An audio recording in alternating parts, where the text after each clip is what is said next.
Can you get more by doing less? Well, that's what we're going to be fearlessly questioning this week. And we're going to be fearlessly questioning making room with Brooke McAllery. I might have said that wrong. I should have asked her. I forgot. McAllery? Yes, I think that's right. If it's wrong, I apologize in advance, Brooke. I'm sorry. I read like a third grader. It's not my fault. She is the voice behind slowyourhome.com. And she's very passionate about the slow movement. Now, the word slow doesn't roll off the tongue very easily. It's not very sexy. It's not very attractive. It's not fast. It's not hot. It's not sizzling. And that is probably a challenge to overcome. But the reason that we're fearlessly questioning making room with Brooke is because, so often we're always looking for more. We always want more, whatever it is. More money, more time, more of this, more of that. But, are we going about getting more the wrong way? Are we trying to accumulate more, and it's only leading to more problems?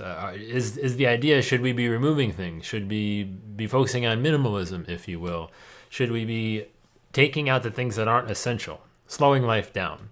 When I think of slow, and my first experience with the slow movement in general, it's kind of widespread. It goes in a lot of different areas, but was slow food was the term I had first heard. And I believe it was on an episode of Real Time with Bill Maher. Don't make any sort of political implications from that. I think he's funny sometimes. I enjoy the show. But the idea of just slowing down and making a meal the way that it should be made, with the ingredients that it should be made with, and those ingredients that we've kind of become accustomed to aren't necessarily all the ones that might be the best for us, and make things faster. So that concept obviously extends to what Brooke's message is, and that's slowing your entire home down in a lot of different ways, and really just focusing on what's important and trying to find ways to get more of it. And that's why she's on the show, and it's something that I think is very fascinating, because we don't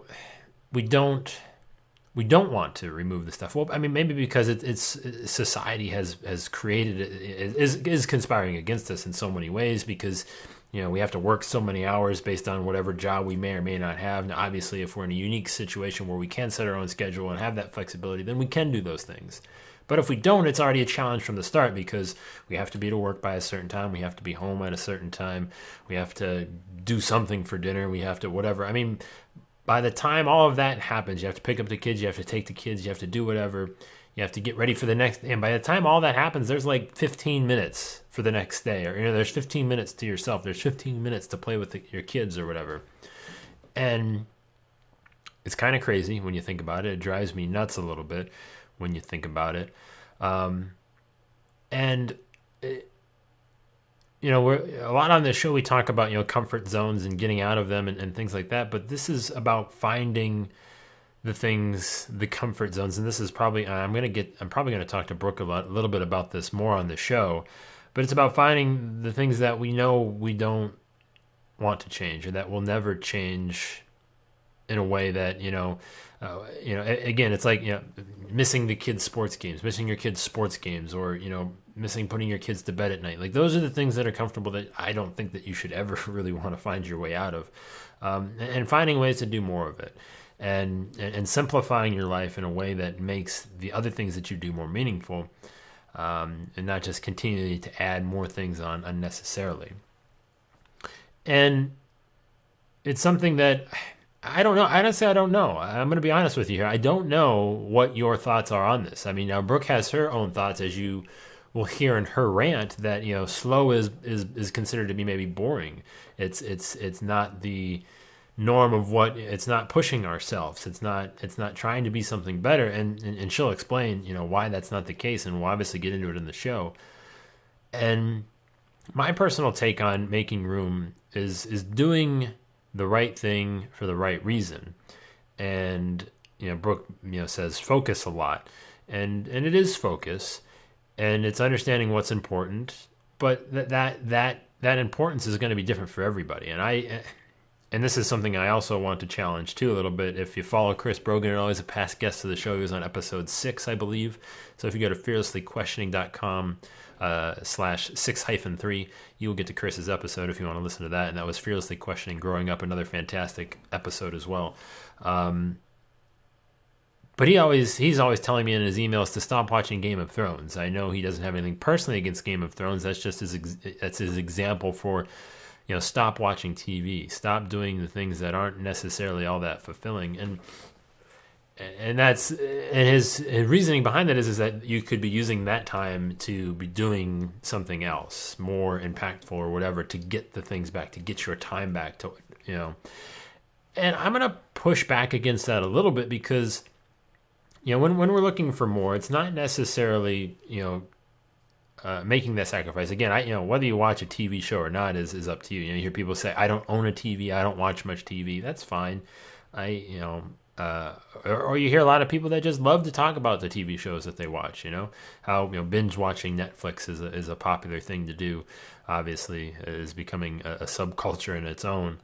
That aside, I argue that, listen, I mean, if there's 30 minutes, 40 minutes, 45 minutes, I mean, your brain needs to shut off at some point.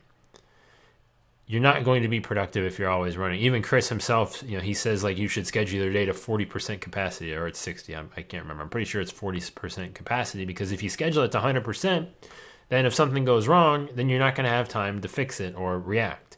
And the same thing. So, I mean, if you're constantly doing something all the time and you're not just sitting down to unplug, now maybe you might say that meditation might be better. If you want to go down that path, okay, fine. I don't know if I have an argument for you. But you're going to want to do something for some period of time, whether it's 30 minutes, an hour, whatever, where you're just going to unplug. You're going to stop. Because stopping is also important to starting, as crazy as that might sound. But if you don't take the time to stop, then you're never going to have the energy to start again, I guess, if that makes any sense. I guess it does. But that's what's going to get you, the rejuvenation. And whether you watch an episode of Game of Thrones, I don't know that that's a big deal, but it's figuring out what isn't important. And I guess I honestly don't have a really good grasp on this, and I guess I should have started the show this way. This show kind of came together really quickly. We had another guest have to back out. Chase Reeves is going to be on the show here in a couple weeks, and he was scheduled for this spot, but we had to quickly change gears. Brooke stepped in very willingly and acceptingly, and very thankful that she was able to jump in.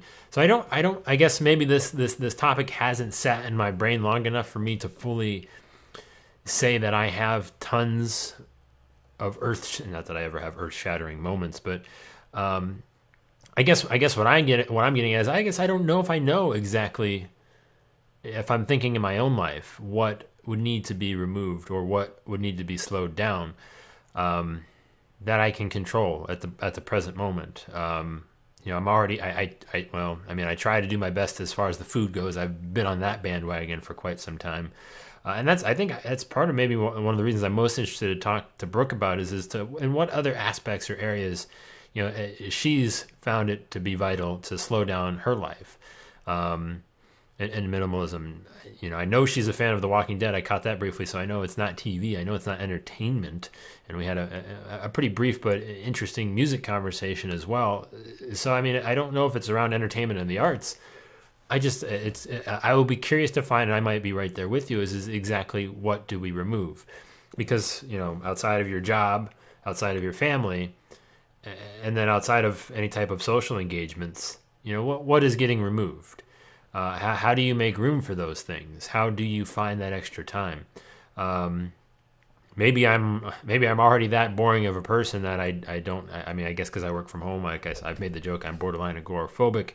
Maybe I don't have a lot of those things already in my life. Maybe that's why I'm struggling to see where some of those things could be taken out. Maybe I am just living a minimalist life and not even knowing it. I mean, the goal, again, it's all about identifying those things, and we're going to figure that out, I think. I think that's what we're hopefully going to figure out is what you can expect to remove from your life to focus on those things. And I guess if you don't know what those things are, that's probably their first step, is to identify what it is that you want more of. Because we oftentimes point to money as probably being the easy one. We point to time as being the easy one. But outside of that, we don't really know what we want more of. I can tell you right now, I would love some more time to play a few video games. I wouldn't turn that down. That's, again, it's fun. I enjoy it. But at the same time, I would enjoy, more time with my wife personally. Okay. Like, again, we're busy. We have kids. We're always working. You don't necessarily get that time that you had before you were married, before you had kids, to have that relationship. Maybe some people do a better job of it than maybe we do. But, it's making that commitment and understanding what's important and what's not.